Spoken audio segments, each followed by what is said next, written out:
Channeling. Bunyi kalimatnya gimana? Saya niatkan, terhubung, dan selaras. Channeling itu apa sih? Channeling itu channel, Pak. Channel itu saluran. Berarti kalau channeling itu mengakses energi, ya, membuka saluran, menghubungkan saluran, sehingga energi yang diakses itu nyampe, kita terima. Channelingnya kemana? Nah, kalau di RSM, channelingnya ke Elisa Sagala. Jadi channeling itu mengakses energi, membuka saluran untuk mengakses energi. Nah, bunyi kalimatnya, saya niatkan, terhubung, dan selaras. Jadi membuka salurannya itu dengan kalimat yang pertama ini, saya niatkan, terhubung, dan selaras. Ini jadi kayak radio ya Pak ya, kalau kita mau nyetel radio apa gitu yang frekuensinya 94,8 misalnya. Ya, maka agar bisa menangkap siarannya, radionya juga harus disetting sama dengan frekuensi yang dipancarkan oleh si radio tadi itu, 94,8. Jadi menyamakan frekuensi gitulah ya. Saya niatkan, terhubung, dan selaras dengan percikan zat Tuhan pada Elisa Sagala. Jadi diniatkan, terhubung, dan selaras dengan siapa? Dengan percikan zat Tuhan pada Elisa Sagala. Kenapa percikan zat Tuhan? Ya, kita semua, saya, Anda, Pak Eko, Pak Widi, Pak Ansor, dan semuanya, ini adalah percikan zat Tuhan, Pak. Jadi semua manusia itu adalah percikan zat Tuhan. Bukan hanya manusia, semua yang ada di alam semesta ini kan percikan zat Tuhan. Bahkan perwujudan Tuhan pada Elisa Sagala. Jadi niat channelingnya memang tidak langsung pada Elisa Sagala. Agar apa? Agar kita tidak dalam tanda kutip terjebak ke jasad ya, tetapi ini lebih hakikat ya.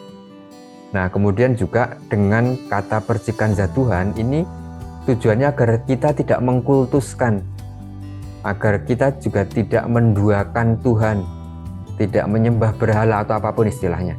Jangan sampai nanti malah timbul pikiran yang macam-macam. Loh, ini apa ini channeling? Ini jangan-jangan ini mengkultuskan, menduakan Tuhan dan seterusnya. Ini perlu saya jelaskan. Untuk apa? Untuk menyerap energi ilahi. Jadi yang diserap energi ilahi Bapak Ibu, bukan energinya Elisa Sagala, bukan. Semua materi yang ada di alam semesta ini ada energi ilahinya. Pohon, gunung, matahari, laut, air, itu semua ada energi ilahinya.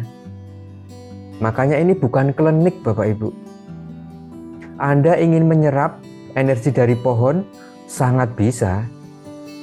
Dari gunung, sangat bagus. Energi ilahi dari gunung ya, sesuai kebutuhan dan kapasitas tubuh saya.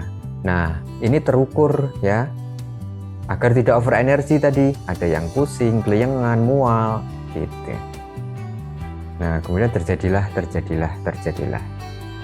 Ya, jadi yakin terjadi, ya, terjadilah.